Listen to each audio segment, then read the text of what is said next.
Esta semana, João Miguel Tavares confessa-se vago, como o nervo que provocou o chilique de Cavaco Silva. Ricardo Araújo Pereira sente-se a abrandar, tal como a economia. E Pedro Mexia declara-se verde. Está reunido o Governo de Sombra.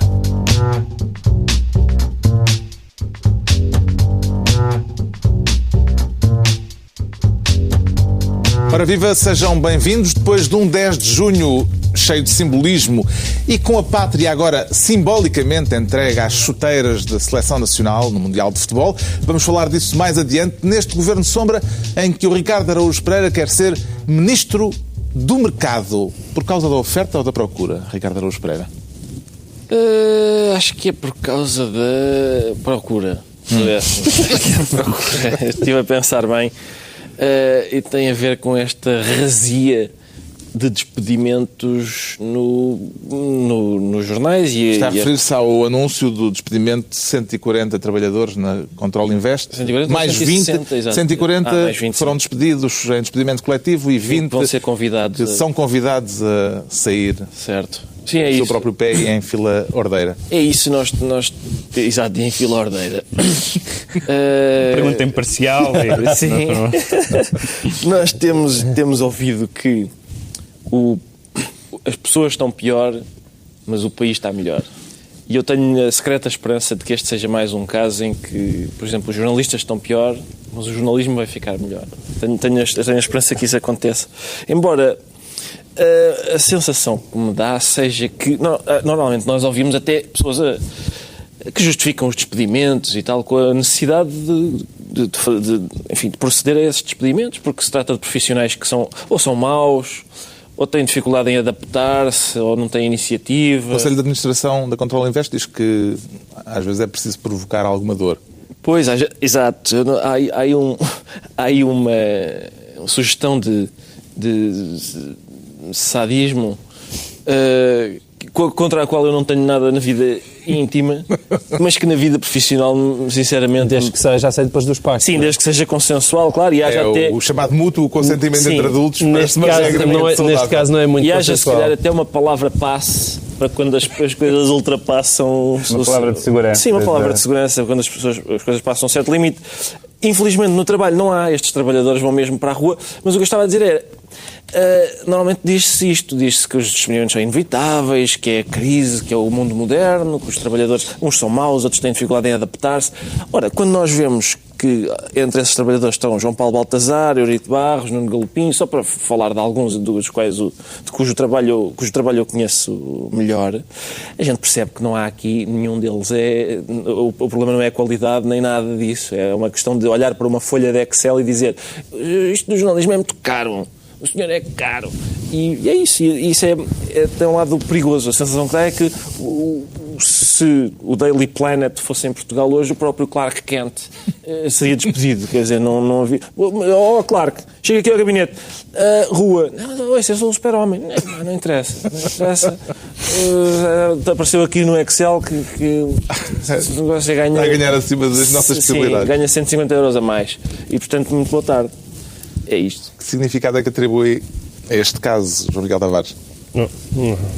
Um significado muito triste. Eu comecei a carreira no Diário de Notícias e soube... Isto já, João Miguel, desculpa, deixa-me só dizer isto, é que desta vez nós conhecemos os nomes das pessoas, conhecemos as pessoas e conhecemos os nomes. E o trabalho delas. E o trabalho delas, exatamente. Quando são 200 trabalhadores, um estaleiro, vão para a rua. São pessoas anónimas e nós não sabemos o tipo... Agora, desta gente, nós sabemos o tipo de trabalho que eles fazem. Não, mas isso sempre soubemos. Aliás, no meu caso em particular, muitas vezes é feita aquela acusação de insensibilidade. Realmente, lá estás tu a defender a austeridade, que insensível que és, como se mesmo à nossa volta nós não conhecemos de facto as pessoas que estão efetivamente a sofrer. Eu há 2 dias recebi um telefonema onde os meus 2 primeiros editores, quando eu comecei no jornalismo, foram os 2 despedidos. Mas foram por causa disso? Por te terem editado e não terem acabado com a tua carreira em tempo útil? Pode ter sido. E essa imprudência deu nisto. Mas ao mesmo tempo existe de facto uma enorme sentimento de impotência e que eu acho que é transversal. Porque de facto os jornais hoje em dia e o papel, ninguém está a conseguir encontrar uma solução para aquilo. A questão é, os jornais não estão a ter leitores, sim, as rádios não terão ter ouvintes, que gerem, que consigam gerar receitas e lucros que mantenham o negócio.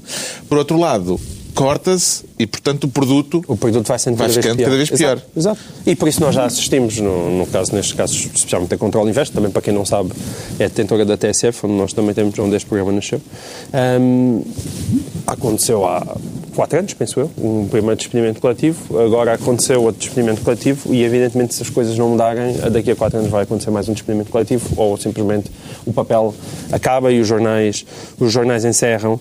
Mas esse é o lado que, no meu caso, é particularmente doloroso, porque nós, jornalistas, não estamos habituados, sempre fomos convencidos de que a solução estava nas nossas mãos. Ou seja, se nós fizéssemos um melhor jornal, se nós dessemos melhores notícias, E isso, hoje em dia, quando isso começa a não fazer a diferença, é muito desconcertante. Mas, verdadeiramente, eu acho, sinceramente, é trágico. E, sinceramente, eu acho que o jornalismo hoje está nas mãos de gestores, não dos que andam simplesmente a cortar, mas sim de uma visão de gestão, de alguém que de repente consiga fazer um clique e dizer nós arranjamos aqui um modelo de negócio que é viável. Ou então, temos todos a coragem de dar um passo em frente e contra tudo o que seriam princípios até liberais, de começar a se interrogar se temos que começar a fazer como na Itália, que é de repente começar a subsidiar um setor. Ou então assumir que aquilo é um setor para o mecenato. Da mesma maneira que queres música clássica, precisas ter alguém que pague, e já sabes que a ópera nunca será rentável, nos concertos da Gulbenkian nunca serão rentáveis, começas a ter a noção de que queres bom jornalismo e jornalismo de referência em papel, é mecenato. E alguém tem que chegar à frente e perceber que isto nunca vai dar dinheiro, isto vai ser para perder dinheiro, e portanto há uma lógica, mas esse clique tem que mudar nas cabeças, e é menos nas cabeças dos jornalistas, é verdadeiramente nas cabeças dos administradores e de quem manda nos meios de comunicação social em Portugal. O país não estava a recuperar depois dos anos da Troika e agora que a Troika se vai embora, Pedro Mexia? Há um travozinho de cinismo nesta questão, não é? Mas isto não tem muito a ver nem com a Troika, nem com o país, tem a ver com o Estado. É a questão da crise, não é? Não, mas a crise do jornalismo é... o jornalismo junta várias crises. A crise do jornalismo é pré-Troika, mas a questão para mim também tem de facto uma dimensão pessoal que eu também não quero esconder, embora eu não seja jornalista, mas escrevo nos jornais praticamente desde que acabei o curso, e a minha vida foi sempre escrever nos jornais, e escrevi muitos anos no Diário de Notícias, e o que me faz impressão mais diretamente é a questão do critério, porque eu, como leitor de jornais, também leio os jornais para ler certas pessoas, porque há um trabalho acumulado e nós sabemos que aquela pessoa, uma escreve muito bem, outra sabe muito daquela área, outra tem fontes muito boas, etc, etc. Cada jornalista tem as suas valências, como se diz hoje, e os seus méritos particulares. E eu trabalhei nomeadamente em suplementos, mas também na secção de cultura do Diário de Notícias durante muitos anos, e, portanto, nomeadamente o Eurico de Barros e o Nuno Galopim. Estou a citar estes dois porque são pessoas com quem trabalhei diretamente, sem prejuízo dos outros nomes todos, alguns dos quais também conheço pessoalmente, e faz muita impressão que naquele jornal saiam pessoas como esta, o que significa que o critério não é claramente o critério de pessoas que façam a diferença, pessoas que levem alguém a comprar um jornal porque deixa-me ver o que é que esta pessoa escreve sobre este assunto. Essa é a razão pela qual eu leio jornais. Se eu não tiver a relação com nenhum dos relatores, se forem nomes e se eu não souber quem são, nem qual é o passado, nem qual é o currículo, eu pessoalmente não tenho muito interesse em ler jornais. Eu sempre gostei de ler jornais, não apenas pelos colunistas, mas por jornalistas que eu sei, olha, fulano tal, que eu, neste caso, pessoas com quem eu trabalhei que eu conheço, noutros casos, pessoas com quem eu nunca trabalhei e que não conheço, são pessoas que têm uma assinatura, digamos assim. E, portanto, a ausência desse critério, como critério dos despedimentos, independentemente agora da necessidade ou não dos despedimentos, eu não conheço as contas, mas imagino que possam ter sido inevitáveis, mas o critério a mim faz muita impressão. Já entrega a pasta do mercado ao Ricardo Araújo Pereira. Quanto ao João Miguel Tavares, quer ser desta vez ministro do cerco, para tutelar quem cerca ou quem está cercado? João Miguel Tavares? Não, quem está cercado não se deixa tutelar, já deu provas disso. Portanto, Quem é que são os sitiados e quem é que são os atacantes nesta alegoriazinha? Os sitiados, mas aquele diminutivo... Sim, é assintoso. É assintoso. Não tive assim, para o carinho ou assim? Escolhe. Bom, os sitiados, mas Vamos dar para todos. Os sitiados, mas que estão a Há carinho resistir. para todos hoje. Os sitiados que estão a resistir admiravelmente como a aldeia do Asterix é o Tribunal Constitucional. E neste caso, de facto, estão cercados porque o PSD, sobretudo o PSD, quer dizer, cerrou baterias e não tem poupado o Tribunal Constitucional desde o último acórdão. A entrevista que a vice-presidente do PSD, Teresa Leal Coelho, deu esta semana faz parte dessa manobra de cerco? Com certeza, quer dizer, é subir mais um patamar naquela escada, porque disse que se os juízes não aceitam estar sob o escrutínio político, então não têm condições para exercer o cargo, e chegou a propor também sanções jurídicas. Sanções jurídicas, eu percebi quais é que eram as sanções, ela referiu-se a sanções jurídicas, sim, mas ninguém percebeu exatamente que sanções seriam aquelas sobre os próprios juízes. Ora, ainda pessoas como eu, e há muita gente como eu, que não se revê minimamente naquele acórdão e que acham, de facto, que o Tribunal Constitucional, em grande parte, está a empurrar o país, ou pelo menos está a diminuir excessivamente aquilo que são as opções políticas, porque na prática impede o país de ajustar, uma palavra que Ricardo certamente muito aprecia, de ajustar pelo lado do corte da despesa e não pelo aumento de impostos. Ainda por cima estamos a falar de um acórdão que teve a lata, e no meu caso acho mesmo que teve a lata, de deixar lá explícito que é melhor aumentar os impostos do que cortar a despesa, e escrever isso no acórdão que me pareceu francamente uma gafe, mas nada disso justifica, de repente, este excesso. É verdadeiramente um excesso de ataque ao Tribunal Constitucional. E ainda por cima, um ataque que acaba por ser contraditório, porque de repente esta semana isto tudo era uma tragédia por causa da famosa 12ª tranche. O homem nem foi ver a bola. O homem não foi ao Brasil. Exatamente, o homem não foi ao Brasil, não foi ver a bola, porque isto era uma tragédia, e agora como é que nós fechamos o programa, e de repente 10 dias depois chega a ministra e dizer, a gente precisa daquilo, afinal não precisamos daquele dinheiro. É um bocadinho gozar com a nossa cara, não é? É falta de educação, eles a quererem dar-nos dinheiro, não. Esta ideia de penalizar juridicamente os juízes do Tribunal Constitucional parece-lhe execuível e aceitável, Pedro Mexia? Penalizar juridicamente os juízes é um conceito inovador na doutrina. Vindo de uma jurista. Na história do direito. Eu só vou repetir aquilo que já disse outras vezes, porque é uma questão de base neste governo, que é, este governo nunca, ou melhor, o PSD, nunca soube, porque isto é prévio até eles ganharem as eleições e serem governo, oscilou sempre entre a tese há um problema constitucional e a tese não há um problema constitucional. E se há um problema constitucional ou não há um problema constitucional tem duas vertentes. Há um problema no texto da Constituição, ponto número 1, e há um problema no modo como os juízes entendem, como interpretam as leis, e se são ou não, digamos, ativistas, ou se são. O governo, tanto pré-eleição, aparentemente havia um problema constitucional. Pós-eleição, de Passos, o que sempre foi dito é que não, respeitamos, e claro, que não há dúvida que respeitam, que remédio têm se não respeitar as decisões do Tribunal Constitucional. Não há problema nenhum, seja por parte do governo ou seja de quem for, em não se reverem, nas pessoas não se reverem na sentença, criticarem, muitas o têm feito, e com argumentos às vezes ponderosos. Agora,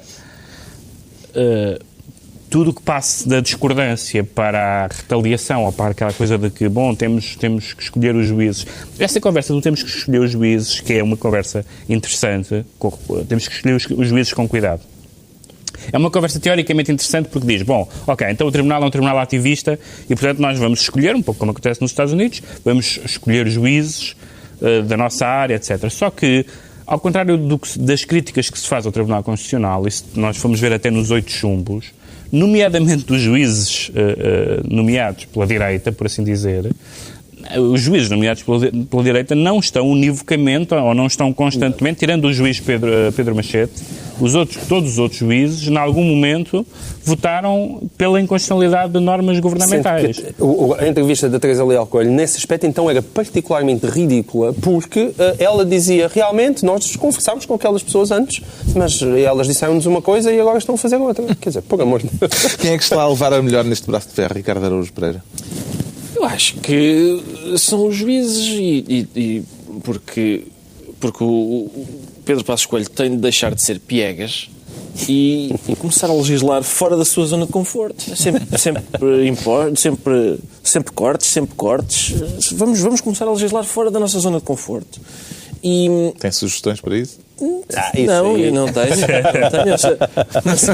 Eu venho para aqui mandar bocas semanalmente. Se 2 milhões de pessoas votarem em mim, se calhar vou pensar no assunto.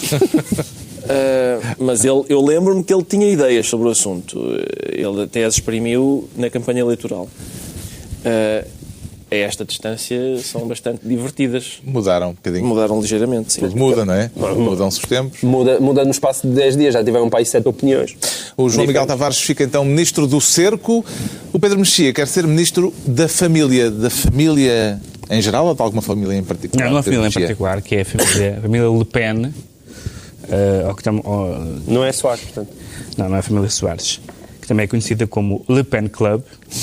Há várias referências à família Le Pen. Quero falar das desavenças entre pai e filha. Para o Pen Club, mas pronto. A desavença entre pai e filha, porque andou a filha estes anos todos. A criar um pai. A criar um pai, exatamente. Não, andou a filha estes anos todos a tentar fechar o pai no armário. A tentar fechar o pai no armário, a criar um partido, a dizer...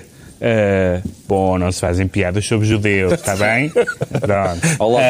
Ela queria educar o pai, de facto. E a tentar dizer que o partido era um partido do descontentamento contra a classe política, contra o desemprego, contra a crise, etc., contra a globalização, numa linguagem tão ampla que até entra bem em certas faixas do eleitorado de esquerda, mas deixando a ganga fascista toda e os... Viu que esta semana o Jean-Luc Godard disse que François Hollande devia ter nomeado Marine Le Pen a seguir às eleições europeias primeira-ministra. Sim, é até choque e pavor, exatamente. O Kissinger também dizia que... A vacina, a tese da vacina. Deixem ganhar os comunistas, deixem os comunistas ficar com o poder, que é para eles verem. Mas eu essa vacina, não sou adepto de vacinas, nesse sentido.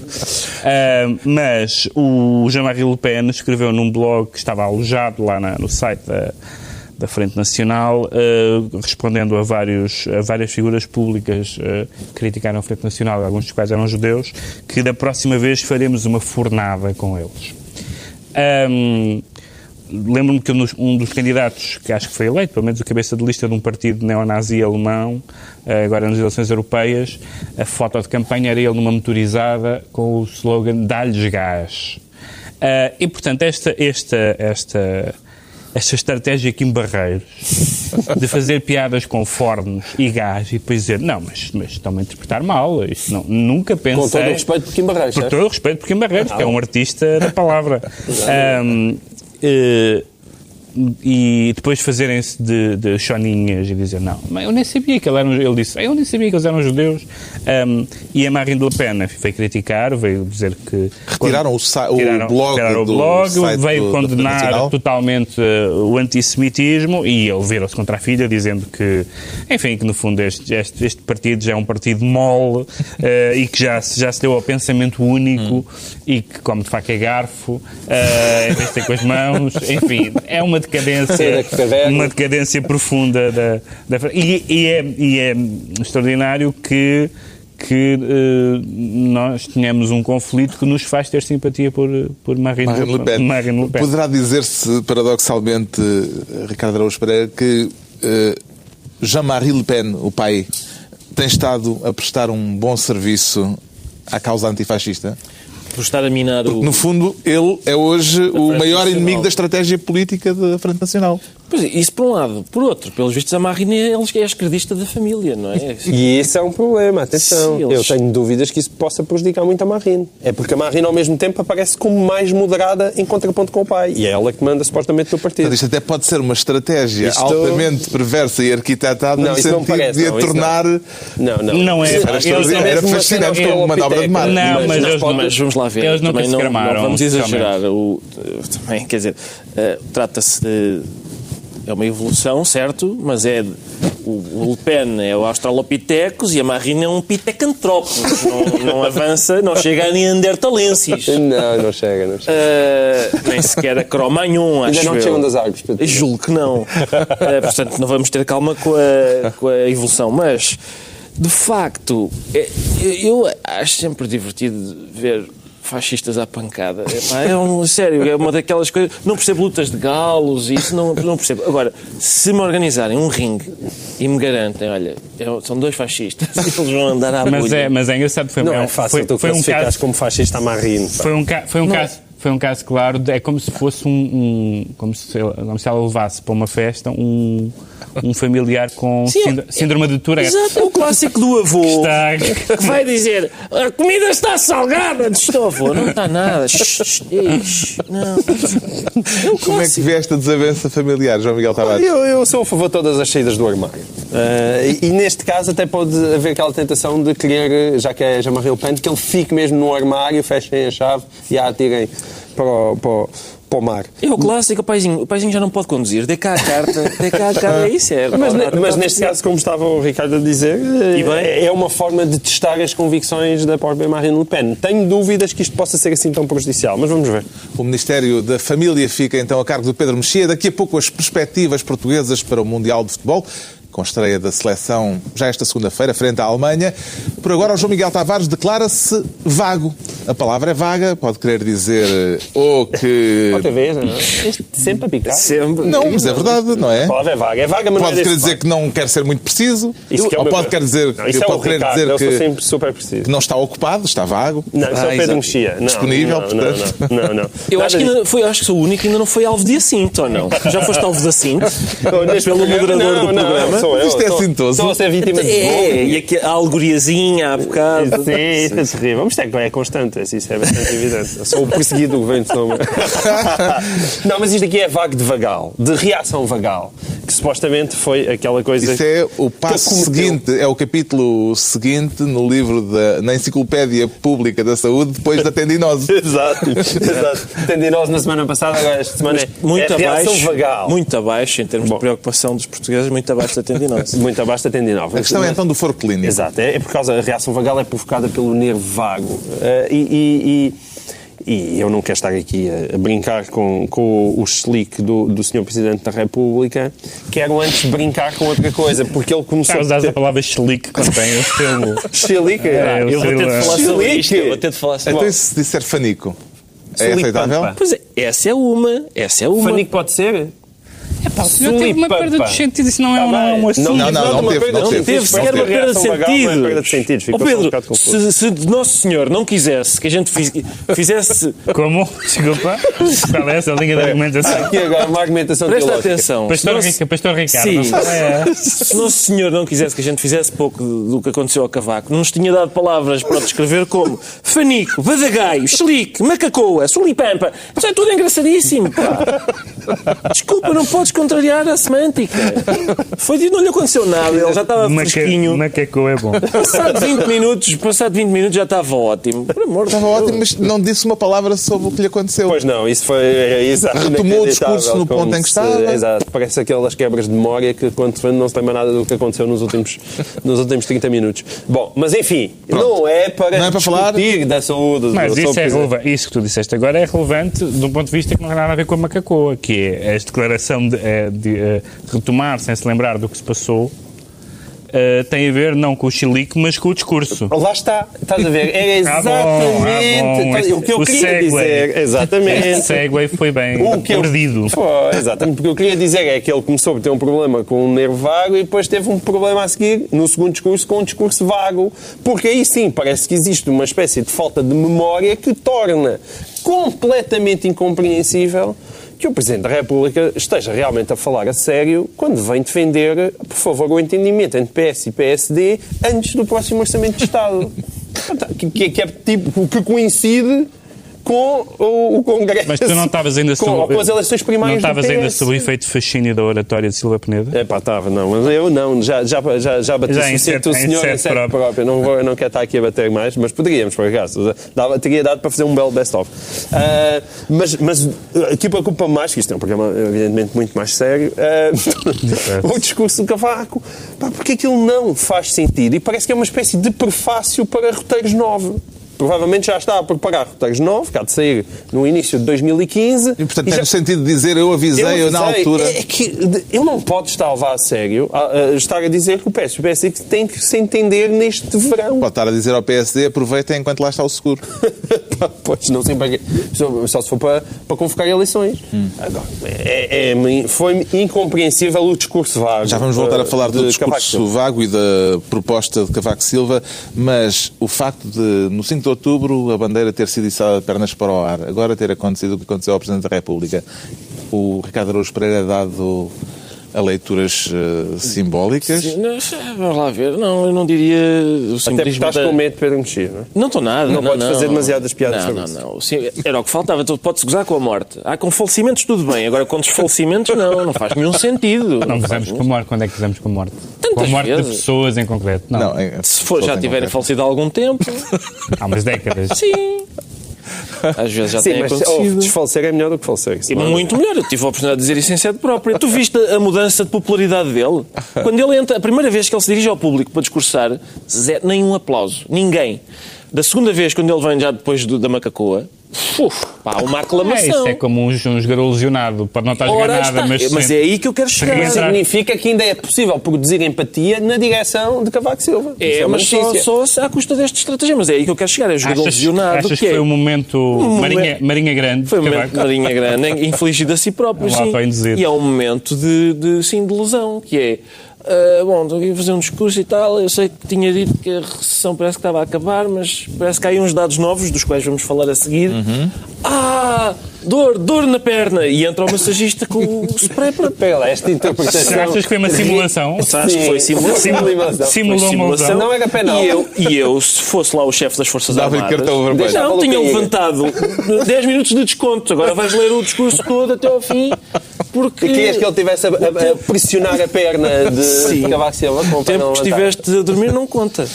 Pedro Mexia, e o consenso entre os partidos proposto pelo Presidente da República? O João Miguel Tavares já trouxe a questão...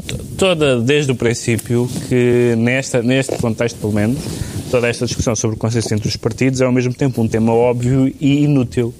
O que é curioso é que cada vez, quanto mais o Cavaco apela ao consenso, mais as pessoas se irritam com isto, pá. Não vai haver, está caladas. É incrível. Porque é óbvio que não é, com o que está a acontecer no PS e com as eleições há um ano, não vai haver consenso nenhum. E portanto, seja qual for o líder... Eles nem no PS estão de acordo um com o outro. E nesse sentido é inútil. Mas num certo sentido é óbvio. Porque... Será que Cavaco estava a apelar a um consenso dentro do PS? Só ser isso. Mas num certo sentido é óbvio por uma razão, porque o consenso já foi, de certa forma, conseguido antes de tudo isto, que foi com a assinatura do memorando e com o Tratado Orçamental, do qual... Tanto quanto eu sei, nenhum dos líderes futuros ou putativos do PS sequer quer rasgar. E, portanto, mais tarde ou mais cedo, o consenso sobre uma forma de, eventualmente, de novo bloco central ou de, pelo menos, consenso parlamentar em certas matérias vai haver, porque tem havido sempre. É a história da democracia portuguesa. E por isso é que falar neste momento no consenso é inútil, porque não vai haver nenhum consenso explícito, explicitado e anunciado, porque o timing não faz sentido, mas esse consenso mais tarde ou mais cedo vai se produzir, até porque toda a gente que é gente no sentido de banqueiros e que é gente com influência, quero dizer, de banqueiros e de outras figuras importantes na sociedade portuguesa, querem isso, sonham com o Bloco Central, porque o Bloco Central é que é... Enfim, o abono de família da democracia portuguesa. Fica o discurso para Roteiros 9. Ficámos a perceber alguma coisa mais sobre o nervo vago, o João Miguel Tavares. Agora vamos tentar entender porque é que o Ricardo Araújo Pereira se sente a abrandar. Vinha em excesso de velocidade, Ricardo Araújo Pereira? Não, mas eu acho que alguém vinha em excesso de confiança, parece-me. Quero falar do abrandamento da economia. Do abrandamento da economia, que há sinais preocupantes de abrandamento depois de um crescimento muito ténue. Era como? Muito tenuzinho. Mas foram 3 seguidos, não é? Foram 9 meses de aliá bruta a viver à grande à francesa. Foi ótimo, tivemos ali um bom período, ninguém nega, fomos muito felizes. Foi à fartazana mesmo, mas agora parece que entramos numa espiral estagnativa. Essa é melhor. Não é? Nessa espiral tu talvez acertes. Pela primeira vez vais acertar na espiral. Isso é de Piketty ou é teu? Não é Piketty. Não é Piketty, mas essa sim. Mas o Piketty está a tomar notas. E esta espiral estagnativa, vamos ver, porque João Miguel pode... Não, tu nessa vais acertar. Eu acho mesmo que na espiral, a espiral estagnativa... Como é que uma espiral... Não sei bem. Não sei, mas mas a espiral estagnativa eu acho que tu devias ir pelo Escher. Não, já aconteceu no Japão. Exatamente. Houve uma espiral estagnativa. A espiral estagnativa durante muitos anos e, portanto, pelo Escher parece que é uma expressão que vai fazer, é um conceito inovador que vai para os especialistas a refletir sobre isso. Fica à espera da nova edição do Samuelson. Samuel San. Exato. Sim, pode ser também os lá os japoneses. Samuel San parece uma coisa de um momento da verdade. É o filho do Samuel. Bom, e era isto então, sobre abrandamento. Só para abrandamento. Era realmente isto. Ainda posso acrescentar? É uma vergonha, bandidos. Onde estão as exportações agora? Ainda se pode dizer que o país está melhor, Pedro Mexia, já nem isso. Nós temos tido sempre este vai e vem com as notícias micro e macro. As macro aparentemente tinham sido boas nos últimos meses e o governo mandou em arco com isso. Agora há este recuo na vida real das pessoas e das empresas. Enfim, das pessoas acho que se sente pouco. Das empresas, num ou noutro caso, sentiu-se alguma coisa, nomeadamente das exportações que já foram faladas, mas isto é o balanço do trimestre sempre, ou seja, na verdade não há a ideia que seria importante acabar o mandato assim, era que houvesse sinais, digamos, constantes e consecutivos de um sentido, não é? De um sentido de para onde a economia se encaminha. Na verdade, nós andamos aqui trimestralmente de relatório em relatório. Há que dar... temos de fazer justiça à perspicácia económica, neste caso, de Ricardo Araújo Pereira. Porque, ao contrário do que o Pedro está a dizer, eu acho que, apesar de são números trimestrais, mas é muito, muito significativo. Muito significativo mesmo. Porque isto significa as exportações desaceleraram, o consumo interno é que está novamente a sustentar isto e, portanto, não quer dizer que não se cresça, como o Banco de Portugal acha que nós vamos crescer, mas novamente à base do consumo interno, que significa que o que eu estava a dizer é que nós estamos a fazer balanços trimestrais, baseados em quem estudou isto e em quem fez estes balanços que nós aqui discutimos, e não existe uma linha que nos permita, quer dizer, em termos de gráfico, não existe uma linha que nos diga, ok, pronto, isto é um bom trabalho. Ao fim de... mas estes números permitem este trimestre correu mal. Não, é mais do que isso. É mais do que isso. Este trimestre, ao correr mal, significa que o velho modelo sustentado em cima do consumo privado acordo contigo, sim. Não mudou. E, portanto, de repente sai menos petróleo de uma refinaria de uma refinaria da Galp ou se a Volkswagen vender menos charans de palmela, de repente é o país todo que cai e nada mudou. Aí sim, esse é o grande problema para o qual já se fartámos de estar para aqui.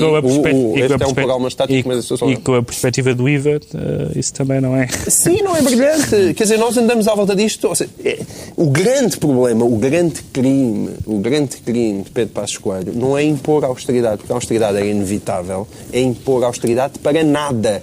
E esse nada, de facto, é real. Mas não precisamos do último cheque da Troika. Não precisamos do último cheque da Troika. Isso é uma boa notícia ou uma má notícia? Eu acho. Eles querem fazer passá-la por boa notícia, mas eu acho que é sobretudo uma má notícia. Tu podes prescindir do cheque da Troika. Já não cumprimos o programa, não é? Exato. Sim, mas isso é... O prescindir do último e não cumprir o programa ainda é como o outro. A questão é... Qual é o problema aqui? O problema é que dizer nós prescindimos do cheque da Troika não significa de todo dizer que nós prescindimos daquele dinheiro. porque nós precisamos daquele dinheiro. A diferença é mas que como os juros estão entre a baixos... referência bancária, é isso? Não, a Neste diferença é momento que os juros estão mais baixos do que os juros e não os vais buscar a 3%, vais buscá-los a 3,2% ou 3,3%. E, portanto, o Governo está disposto a pagar mais juros mas do ponto de vista por causa dos gastos políticos. mas do ponto de vista simbólico, o fecho de contas não ter sido um fecho de contas, do ponto de vista simbólico, tem alguma importância política. A importância política tem Também tem a ver com a decisão do Tribunal Constitucional, etc. Afinal, o relógio estava estragado. Eu acho bem recusar o cheque da Troika, porque aparentemente neste momento os bancos emprestam-nos dinheiro mais barato e não têm a lata de lhe chamar ajuda. Não, mas não é mais barato, amigo. Ainda não é mais barato. Houve uma notícia que já estava... Não sei se foi pontual, foi um Só sei daquelas notícias aldrabonas tipo o Diogo Morgado na Guerra dos Tronos. Às tantas. Hoje o Diogo Morgado fosse vingado, não ia para a Guerra dos Tronos. Foi alterar aquilo antes. Já qualquer um pode fazer notícias, alterar as notícias na internet e pôr aquilo a circular. Com o layout de um sítio respeitável. Isto ia aparecer em jornais... E aparecer na primeira página dos jornais centenários. Está explicado porque é que o Ricardo Araújo Pereira diz sentir-se a abrandar, enquanto o Pedro Mexia se declara verde.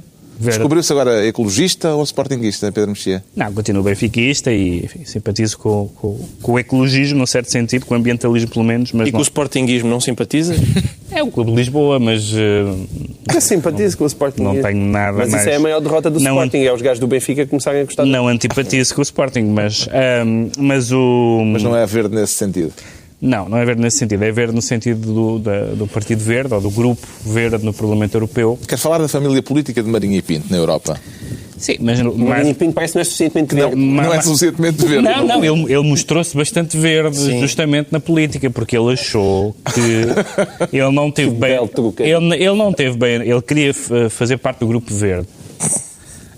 E disse-o publicamente. Não tem bem a noção de qual é a plataforma política ou ideológica dos verdes na Europa. Dos verdes mesmo, que não como os verdes cá, verdes. Ou não tem noção da dos verdes ou não tem noção da dele. Pois, uma das coisas... Mas há prós e contras a tramar. É óbvio que alguém... Eu se quisesse tramar o Marinho Pinto e soubesse que ele... se tinha candidatado aos verdes, mandava logo aquele DVD do prós e contras a dizer. Há um ponto importante na agenda verde que é o discurso da tolerância em relação aos homossexuais, não sei, que não é, porque no Marinho Pinto não se limita a ser contra a adoção, não sei, ele tem um discurso que é bastante mais musculado. Não há filho sem uma mãe! Há filho sem uma mãe! Tem um discurso bastante mais musculado nessas matérias. Tu dizes musculado? Ele quer aproximá-lo mais da... Não, eu tinha da família. Eu tinha apontado energúmeno. Da família. Mas aceito musculado. E, portanto, é óbvio que os verdes não quereriam no seu grupo parlamentar um deputado, enfim, são dois que o MPT elegeu, mas não queriam um deputado com essa mancha no seu currículo, do ponto de vista do que é as convicções do Grupo Verde. Ele acabou por ir para um grupo que até está mais representado, que é o terceiro grupo, o Grupo Liberal, o que faz sentido porque não há ninguém mais liberal com a linguagem do que Marinho Pinto. Parece-lhe que Marinho Pinto se enquadra bem nos liberais europeus, Ricardo Araújo Pereira? Sim, por causa do que o Pedro Mexia acabou de dizer. Isso é copiar. É copiar, mas eu vou optar pela cópia. Mas eu não sei como é que os verdes... muito rapidamente, aliás, conseguiram descobrir que Marinho Pinto não pertencia ali ao grupo. Não sei se é uma coisa científica. Mas eu acho que houve queixinho. Foi isso? Eu não sei. Eles veem o prós e contras. Isso duvido. Quando Bandi passa o tempo a sintonizar a RTP Internacional. Sim. Pode, não sei se é uma coisa mais científica de ligarem um trogloditómetro e aquilo começar a apitar umas luzes. Estás a subir, começaste em energúmeno, agora já vais em troglodito. Achas que é mais? É mais ou menos do que... Troglodito é mais que energúmeno, não sei. Sim. Mas pode ter sido apenas uma daquelas entrevistas... Porque eu sou um popular, não é? E energúmeno não é uma coisa que o popular diga. É troglodito assim. Mas, enfim, pode ter sido também uma conversa, inevitavelmente curta, sobre a sua posição sobre os homossexuais. E ele diz, eu estou tudo bem, ao contrário do que se diz... acho tudo bem com a maricagem. Senhora, não telefone, nós telefonamos para si. Em relação a isto das famílias políticas, João Miguel Tavares, a que é que os deputados europeus devem ser mais sensíveis? À sua família política europeia ou ao país de onde provém? num mundo perfeito, naquele onde eu gostava de habitar, Carlos, eu gostava que o sofrimento de um holandês fosse tão significativo para nós como o sofrimento de um português. Mas, por enquanto que eu me lembro, acho que os deputados ainda continuam a ser eleitos pelos seus próprios países e, portanto, parece-me que é inevitável que eles estejam mais atentos aos interesses do seu país de origem do que às suas convicções ideológicas, até porque a maior parte das vezes elas nem sequer existem. A menos que o português seja homossexual e o holandês seja ali um valente e aí Marinho Pinto se calhar é mais sensível às dores do holandês. Ficou esclarecido porque é que o Pedro Mexia se declara verde e não é por se ter tornado sportinguista, como se percebeu, em matéria de futebol. Isto foi aquelas ligações. Muito não é? bom. Em matéria de futebol, por falar em futebol, já estamos em contagem decrescente para a estreia da seleção no Mundial do Brasil. Está otimista, pessimista ou indiferente, Ricardo Araújo Pereira? Oh, Carlos, eu sinceramente nem sabia que havia Mundial. É quase. Enfim, Quase não tem falado disso. Não se tem falado disso e as outras notícias têm-se sobreposto com toda a justiça, não é? Agora estes mais 7 mil milhões de austeridade vão ser necessários e tal. E isso não deixa quase espaço nenhum para o futebol. Mas parece que é na segunda, não é? E deu a Tendinha Nossa teve uma macacoa. Atendi na vez, eu acendi uma velinha. Acendeste a vela, eu vi. Acendi uma vela e aquilo resultou. E houve aquela rapariga de Campinas que saltou para dentro do campo na altura do Justamente, treino, sim, se sim. rasgou toda para conseguir chegar ao Cristiano Ronaldo. Não tendo conseguido, mas eu tenho moderada esperança de que possa acontecer um resultado que seja... Mas quantos jogadores do Benfica é que lá estão? Um empate. Pois está o Ruben Amorim, está André Almeida e... Esperas? Não, no Mundial todo? Não, isso há mais. Há mais. Há Maxi? Esperas, Maxi. Mas não é isso que tu acompanhas? Eu acompanho isso, claro. Sim, acompanho isso. Acompanho isso e tenho lido... Está a analisar a evolução dos ativos. Exatamente. É o teu único interesse económico. E tenho lido, atenção, as pessoas, por exemplo, o Pacheco Pereira diz muitas vezes isto de futebol não interessa nada, não sei o quê. Eu aprendo tanto a ler, já nem digo as pessoas que dizem que aprenderam a ler com a bola, era sempre comovente a ver uma pessoa que dizia isso, e eu ainda hoje continuo a aprender coisas com a bola. Por exemplo, esta semana, Miguel Sousa Tavares... faltava a rubrica. Miguel Sousa Tavares escreveu que... começar a trazer o gongo, na época passada o problema foi que o Porto resolveu autossuicidar-se, que é uma estratégia para mim desconhecida até hoje, mas enfim, eu concedo liberdade ao escritor para enfaticamente reforçar que era um autossuicídio e não um mero suicídio, como é costume. Tens nada a dizer sobre isto, Pedro? Gostas de... Um homem tão sensível em termos de linguagem. O que é que se passa? Isto nada? Não ocorre nada?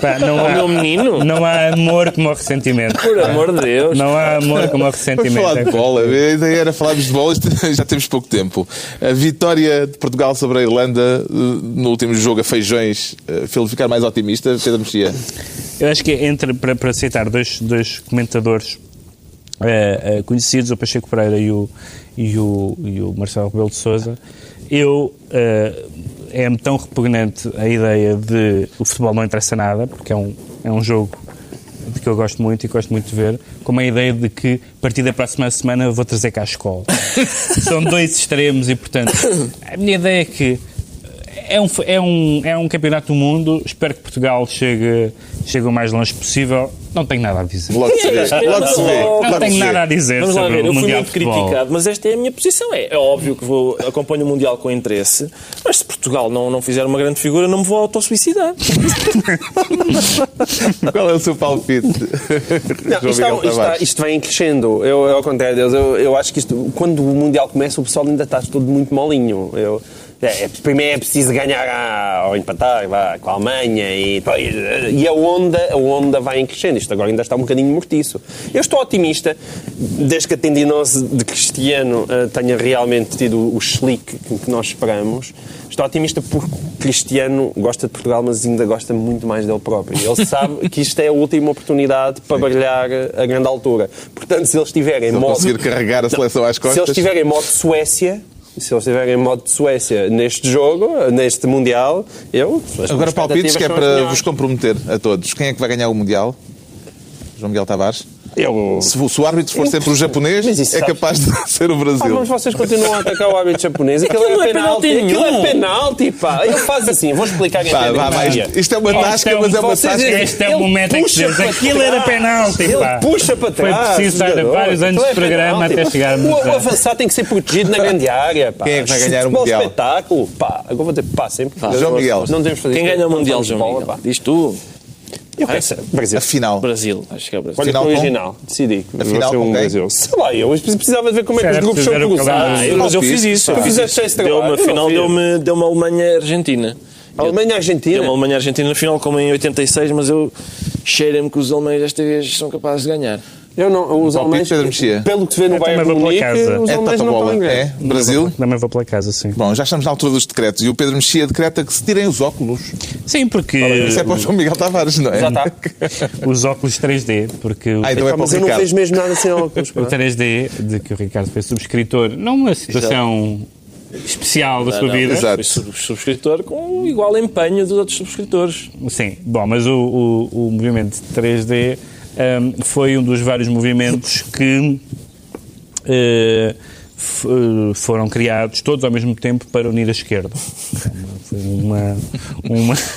Foi uma estratégia interessante e aparentemente... Uma atitude centrífuga. Sim, eles disseram que queriam ser um polo aglutinador, que fosse uma forte alternativa às políticas e que tivesse uma visão alternativa de governo e que promovesse pontos com o Bloco, que já disse que não quer pontos, com o LIVRE, que teve um resultado honroso, mas que acabou por não eleger nenhum deputado, E agora o com 3D? a Fundação Comunista, que são 14 pessoas. Mas agora o 3D disse que, enfim, fez balanço e contas e fechou portas, dizendo que só uma minoria dos, digamos, participantes é que queriam avançar para uma plataforma partidária e que, portanto, foi um momento de reflexão. Foi bom enquanto durou. Eu acho que isto tem muito a ver com uma questão que é importante e que vocês tinhas achado uma ideia tão boa? Posso. Isto tem a ver com uma coisa que pode vir a ser importante para as presidenciais. É que, aparentemente, parecia, mas pelos vistos não é verdade, que Carvalho da Silva tinha ambições políticas relevantes. Se Carvalho da Silva tivesse ambições políticas relevantes, mantenho o que disse na altura, seria o ator político relevante à esquerda do PS mais significativo. É óbvio que Carvalho da Silva é mais significativo do que qualquer outra figura à esquerda do PS. Mas Carvalho da Silva está numa posição muito hamletiana, de hesitação e de não sabe se quer e, portanto, se ele não sabe se quer, não é com as outras pessoas que aquilo se fará. O João Miguel Tavares decreta contabilidade criativa? Contabilidade criativa, exatamente. O Expresso tem andado a acompanhar com grande interesse e eu também acompanho com o maior interesse, porque acho que é a notícia mais interessante que neste momento andou a sair em Portugal, é sobre o BES. O BES. E, portanto, o contabilista fala, é sempre giro ouvir contabilistas falar, que o contabilistas é pior do que as nossas mulheres a falarem de nós. E no caso do BES, eu parece-me que a situação de Ricardo Salgado, depois de tudo isto, é absolutamente insustentável. E acompanha, por favor, essa telenovela, que vale muito, muito a pena. Por fim, o Ricardo Araújo Pereira recorre ao latim e decreta ad Alberto Joanum. Ad Alberto Joanum, porque normalmente as pessoas têm a tendência para fazer comparações ad Salazarum. Isto vem basicamente quando se fazem comparações ad Hitlerum, não é? Trata-se de comparar uma pessoa com o horror absoluto. E nós em Portugal temos o nosso ad Salazarum. O que sucede que Alberto João Jardim acaba de ultrapassar Salazar em longevidade no poder. E, portanto, talvez seja a altura de substituir as comparações ad Salazarum pelas comparações ad Alberto Joanum. Mas apenas em longevidade e, vamos lá, dança. Porque, em termos de domínio do português, por exemplo, Salazar vence. E em repressão e violência policial também. Está concluída mais uma reunião semanal, 2 a 8 dias, à hora do costume, novo Governo de Sombra, Pedro Mexia, João Miguel Tavares e Ricardo Araújo Pereira.